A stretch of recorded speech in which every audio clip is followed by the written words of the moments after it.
안녕하세요. 존버 존 버나드입니다. 자, 오늘은 강세냐 약세냐 미국 주식이 이거에 대해서 한번 얘기해 보고요. 그 다음에 지금 뭐 변동성 장세잖아요. 강세인지 약세인지 지금 예측이 안 되고 오히려 더 하락할 것 같고 걱정이잖아요. 그래서 이런 걱정을 덜어줄 수 있는 ETF가 뭐가 있냐 이거를 한번 알아보도록 하겠습니다. 그래서 전체적인 시황 해드리고요. 그 다음에 ETF 이런 거 관련 이런 얘기도 해보도록 하겠습니다. 자, 그래서 어제 보면은 다우산업이나 나스닥 종합 S&P 500이 그냥 눈치 보기 장세를 하는 거예요. 그래서 크게 오르지도 않고 크게 내리지도 않았다 이렇게 볼 수가 있고요. 니케이 지수는 또 크게 반등을 했네요. 3.45% 반등을 한 모습이다 이렇게 볼 수가 있고요. 그래서 지금 뭐 보면은 마이크로소프트나 애플이나 구글이나 뭐 이런 게 크게 오르지 못하고 그냥 눈치 보는 장세로 가고 있다 이렇게 볼 수가 있고요. 엔비디아는 지금 보면은 4.08%로 조금 반등한 것 같습니다. 그래서 엔비디아가 과연 28일 날 실적이 어떻게 나올 것인가 이거에 따라서 진짜 시황이 어떻게 될지 시장이 어떻게 될지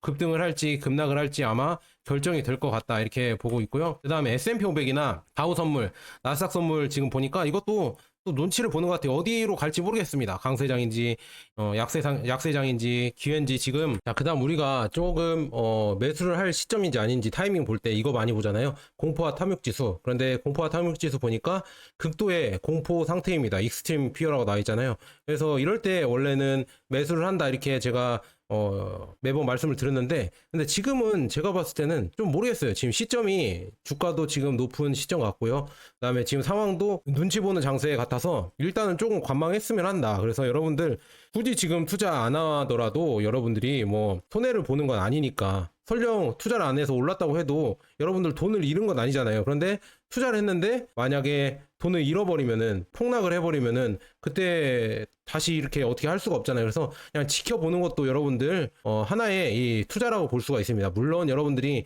지금 주식에 아예 투자를 안 하고 있는 건 아니잖아요. 그래서 여유 자금이 있으면은 지금은 그냥 관망을 하던지 아니면 이 ETF에 한번 그냥 꾸준히 모아 가든지 이렇게 하시면은 좀 좋을 것 같다 이렇게 말씀드리고요. 그래서 지금 보면은 TQQQ나 뭐 속스 이렇게 3배 레버리지 우리가 투자하고 있잖아요.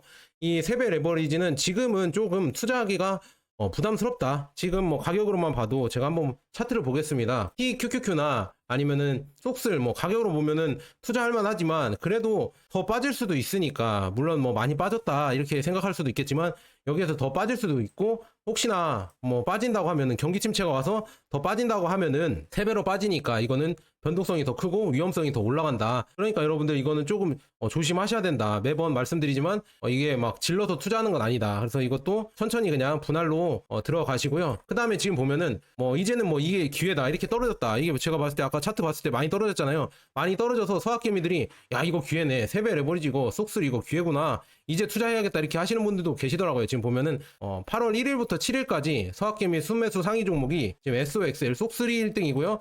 TQQQ가 2등이다. 그래서 1, 2등 하는 거 보고, 그 다음에 엔비디아 2배 레버리지도 3등. 야, 역시나 우리 형님들은 진짜 뭐라고 해야죠? 화끈하십니다. 화끈하셔서 이렇게 투자를 하고 있는데 일단은 잘 모르겠다. 그리고 지금 1일부터 7일까지 순매도를 보니까 애플이 지금 1등이거든요. 순매도가. 이거 보면서 아, 버핏이 팔았다고 해서 그대로 파는구나 이렇게 볼 수가 있습니다. 버핏이 팔았다고 하니까 겁나서 이렇게 파시는 분들이 많구나 이렇게 볼 수가 있었습니다. 그런데 중요한 거는 지금 아직도 지금 서학개미들은 지금이 기회다 하면서 롱에 베팅하고 있다. 오르는 거에 그것도 3배짜리에 많이 베팅을 하고 있다. 엔비디아 또 2배짜리에 또 베팅을 하고 있고, 그래서 이게 좀 걱정이 좀 된다. 이렇게 계속 맹목적으로 지금 속스를 투자만 해도 5억 8,038억 달러라고. 야, 5억입니다. 5억. 5억 8,380만 달러. 야, 대단합니다. 이렇게 많이 투자를 한다는 게 지금 TQQQ랑 비교해서 엄청난 투자를 하고 있다. 그래서 무섭다. 저는 이렇게 말씀드리고요.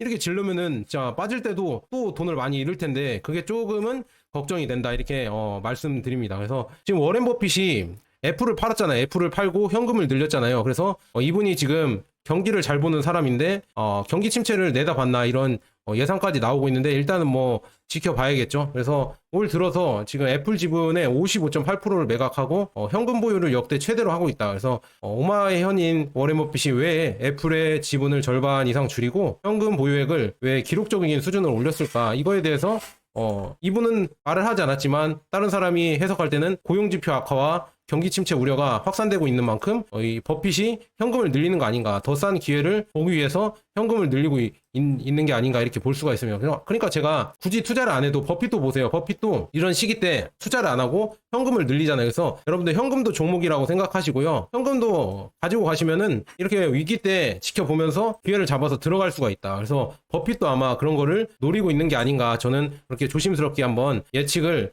해보겠습니다. 그래서 버핏이 왜 들고 있을까? 이거는 여러분들에게도 한번 질문을 해보시고요. 한번 답을 한번 구해보셨으면 좋겠습니다. 그래서 이런 거 한번 말씀드리고요. 그 다음에 여러분들 버핏 지수라고 있어요. 버핏 지수가 이게 뭐냐면 지금 뭐 주가가 고점인가 아니면은 저점인가 이런 걸 그리고 버블인가 이런 걸 판단하는 버핏만의 지수가 있는데 이게 뭐냐면은 지금 시가총액 있잖아요. 주가를 다 합친 시가총액 대비 GDP를 보는 건데 지금 보면 버핏 지수가 많이 올라왔다. 이렇게 보면 많이 올라왔다. 예전 코로나 당시 고점만큼 많이 올라와서 이제 내려갈 수도 있겠구나. 이렇게 예상이 조금 되고 있다. 이렇게 볼 수가 있네요. 그래서 이런 거 여러분들 잘 보셨으면 좋겠습니다. 버핏 지수가 지금 이렇게 많이 올라왔다는 거는 여러분들 조금 뭔가 위기가 올 수도 있다. 좀 고점 신호일 수도 있다. 이렇게 볼 수가 있습니다. 그 다음에 지금 JP 모건의 제이미 다이몬도 지금 연착륙 확률이 35에서 40%다. 그래서 침체 가능성이 높다. 이분이 지금 트럼프가 만약에 재선에 성공한다고 하면은 트럼프가 지금 재무부 장관으로 이 사람을 임명하겠다 이런 소문이 돌잖아요. 근데 제이미 다이몬이 매번 이 얘기를 하거든요. 경기 침체가 올 것이다. 경기 침체가 오면은 오히려 금리를 8%까지 올릴 수도 있다.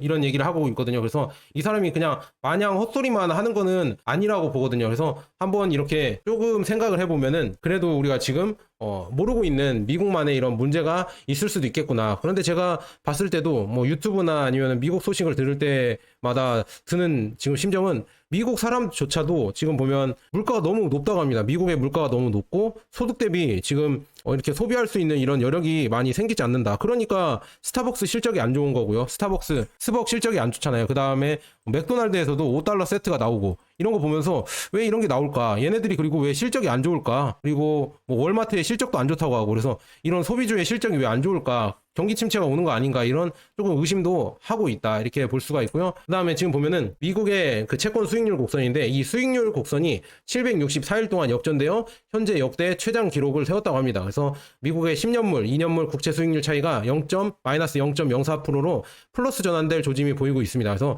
과거에는 수익률 곡선이 반전될 때마다 미국 경제는 침체에 빠졌습니다. 그래서 과거에는 침체가 이렇게 빠졌다는데 이것도 한번 지켜볼 지금 사안이다. 이렇게 지금 채권 수익률 곡선이 또 이제 반전을 일으키면은 수익률 역전 현상이라고 하죠.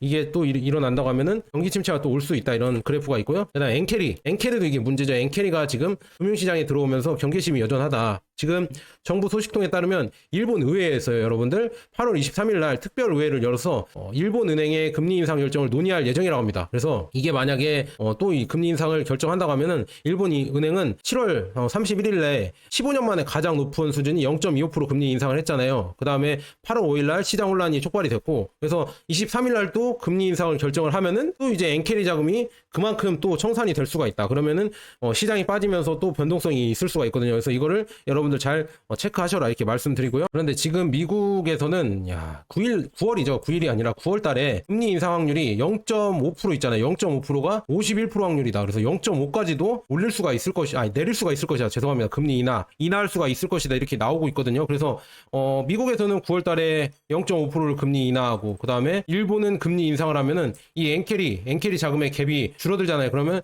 엔캐리 청산이 더 늘어날 거거든요. 그것 때문에 더 빠질 가능성도 있다. 이것도 한번 염두에 두셔야 된다. 이렇게 말씀드리고요. 그다음에 거기다가 지금 24년 2분기에 18세에서 29세 미국인의 신용카드 중과실이 지금 대공황 이후 최고 수준으로 급증했다고 합니다. 그래서 이거 지금 신용카드도 지금 뭐 안 갚는 이런 연체율이 계속 증가를 하고 있고요. 동시에 이 연령대의 자동차 대출 연체율이 90일 이상인 경우에 2010년 이후 최고 수준으로 증가했다. 그래서 소비자들은 지금 계속 지금 투자도 못 하고 있고 지금 돈도 없어서 지금 계속 연체가 늘어나고 있고 그다음에 뭐 지금까지는 뭐 실업률이나 취업률이 좋았잖아요. 그게 왜 그러냐면 코로나 이후에 이 긱잡이라고 해서 짧게 치고 빠지는 이런 일들이 있잖아요. 뭐 배달이나 아니면 여러 가지 뭐 아르바이트나 이런 게 많이 생겨서 그런 거를 투잡, 쓰리잡 뛰는 이런 서민들이 많아졌어요. 그러니까 고용률은 뭐 좋게 잡히는 겁니다. 저만 해도 존 버나드만 해도 원래 회사를 다니고 있고 그다음에 뭐 부업도 하고 있고 그다음에 유튜브도 하고 있고 이런 거가 다 그냥 쓰리잡으로 잡히는 거예요. 그렇게 되면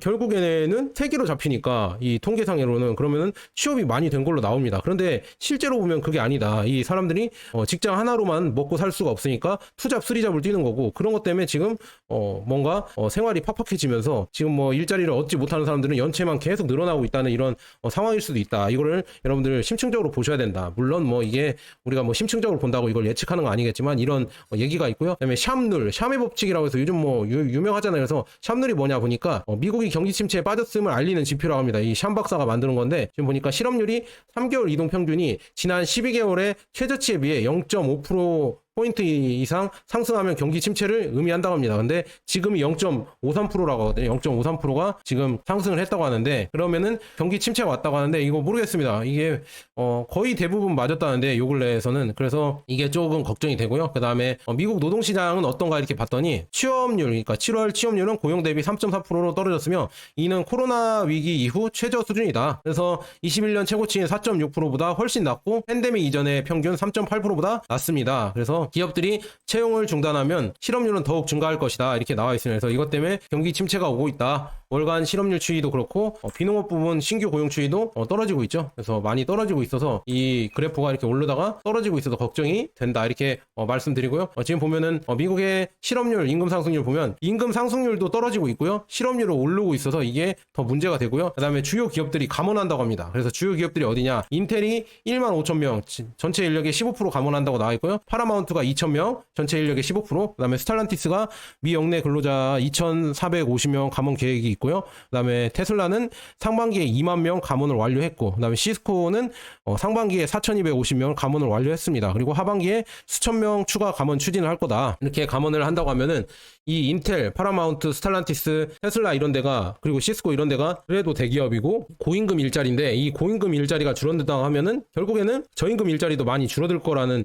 예상이 되겠죠. 그러면 결국엔 소비가 더 줄어들 것이고, 그렇게 되면 미국장에 좋지 않은 영향을 주지 않을까, 이렇게 조금씩 예상을 해봅니다. 그리고 미국의 지금 부채도 많이 증가하고 있어요. 부채 증가율이 지금 20년대부터 26년 뭐 거의 8년간에 갑자기 지금까지 미국 부채 상승률보다 거의 2배가 점프가 됐다. 그래서 이걸 비교해 보니까 지금 1800년도부터 2020년대까지 보니까 이렇게 갑자기 급격하게 미국 부채가 증가했고요. 미국은 지금 여러 가지 막 전쟁에 지금 휘말려 있잖아요. 우크라이나 지금 지원한다고 하고 있고요. 그다음에 이스라엘 팔레스타인 이 전쟁도 지금 계속 지원을 하면서 결국 이런 데 지원을 하니까 이 부채가 계속 늘어난다. 그래서 이런 거를 끊어야 되는데 예전에 그 경기 침체가 오고 대공황이 왔을 때에도, 대공황 수준의 이런 게 왔을 때도 결국에 뭐 베트남 전쟁이나 이런 걸 지원했었잖아요. 이런 거 지원하다가 결국에는 크게 미국의 경제가 안 좋아졌죠. 그래서 지금도 그렇게 될 수가 있다. 우크라이나 전쟁 이거 지원하다가 잘 안 된다고 하면은 결국엔 또 미국 입장에서는 또 낭패를 볼 수가 있다. 경제적으로 또 크나큰 시련을 받을 수 있어서 이게 좀 걱정이 된다. 이렇게 볼 수가 있고요. 그래서 지금 보면은 원달러 환율도 원래는 계속 서서히 급등을 하다가 이제 피크를 살짝 찍고 조금 우하향하는 모습이다. 왜냐? 경기 침체 우려가 있어서 미국의 달러 이런 가치가 좀 내려오니까 이렇게 내려온 모습인데, 그래도 저는 장기적으로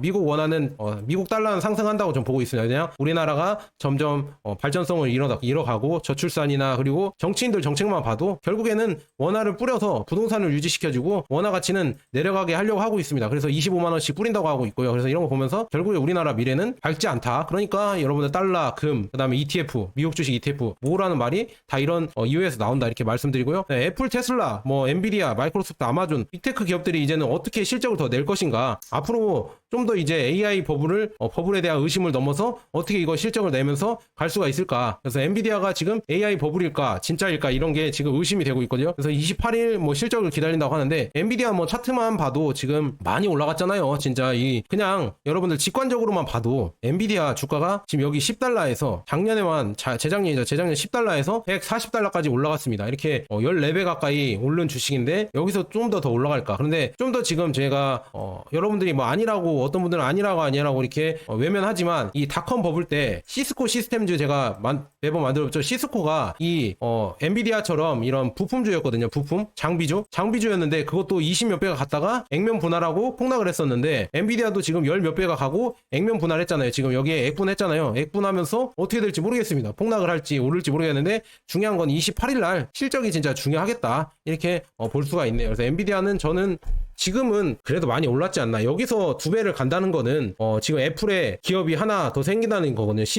애플의 시총이 하나 더 생긴다는 얘기인데, 애플 같은 기업의 크기가 돈이 모인다는 얘기인데 그렇게까지는 가지 않지 않을까. 엔비디아가 지금 애플을 더 뛰어넘어서 애플의 2배가 된다는 건데 그것까지는 저는 그렇게 생각하지 않습니다. 근데 뭐 생각은 자유니까 여러분들이 알아서 잘 선택하시고요. 저는 지금은 많이 높다 이렇게 말씀드리고요. 그다음에 이제 미국 주식 주간 일정을 봐야 되는데요. 지금 뭐 근원 소비자 지수 있잖아요. 근원 PPI랑 그다음에 소비자 물가 지수가 나옵니다. 수요일 날 나오고, 그다음에 근원 CPI도 나오고, 이런 거 나오면서 앞으로 어떻게 될지 지금 결정이 될 것 같다. 단기적으로 이게 결정이 될 것 같은데 일단은 지켜봐야 되고요. 그다음에 8월 15일 날 월마트 실적 이것도 한번 중점적으로 보셨으면 좋겠습니다. 그리고 신규 실업수당 청구 건수도 나올 것이고, 그래서 이런 거 한 번씩 여러분들이 조금씩 보시면 될 것 같다 이렇게 말씀드립니다. 그래서 앞으로 어떻게 될 것인지, 미국 증시가 어떻게 될 것인지 이렇게 봐야 될 것 같다. 그래서 존 버나드야, 네가 뭐 경기 침체가 올 건지 약세장이 올 건지 지금 모른다고 하는데 과연 어떻게 될 거냐, 너는 어떻게 할 거냐 저한테 이렇게 물어보시면은, 그냥 저는 여기 지금 나온 것처럼 미국 달러는 1971년 금 대비해서 무려 98.5%나 평가 절하되었다고 합니다. 그래서 즉 USD는 53년 만에 황색 금속 대비 98.5% 가치를 잃었습니다. 같은 기간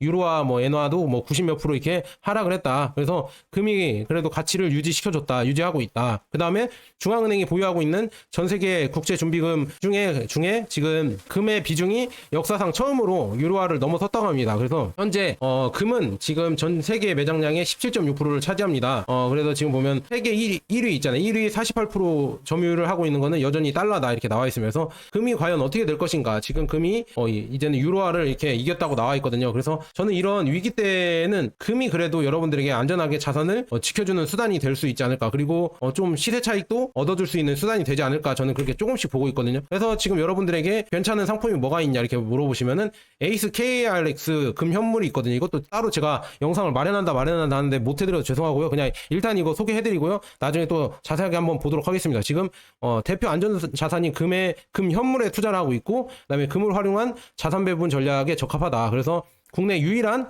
금 현물 ETF로 퇴직연금 DC형이랑 IRP에 투자 가능하다. 그리고 연금저축에도 투자 가능하거든요. 그래서 지금 보면은 총 보수가 0.5%다. 이게 지금 상장 이래로 보면은 32.87%가 올랐습니다. 그래서 금이 지금 계속 꾸준히 그래도 가치를 유지하고 있으니까 그래도 이거 투자할 만하지 않을까. 그리고 브릭스랑 지금 미국이랑 중국이랑 경제 전쟁도 하고 있고, 브릭스랑 G7이라는 이 경제 블록들이 있잖아요. 그래서 서로 힘다툼을 하는데 거기에 가장 수혜를 볼 수 있는 자산이 뭐냐? 바로 금이다. 그래서 그거를 지금 금을 여러분들이 투자한다고 하면은 KRX 금 현물 에이스 이 ETF로 투자하는 게 괜찮지 않을까. 저는 그렇게 보고 있습니다. 그래서 저도 이거 꾸준히 또 지금 이 시점에서는 제가 방향을 모르니까 이걸 모아가는 게 좋지 않을까 이렇게 보고 있고요.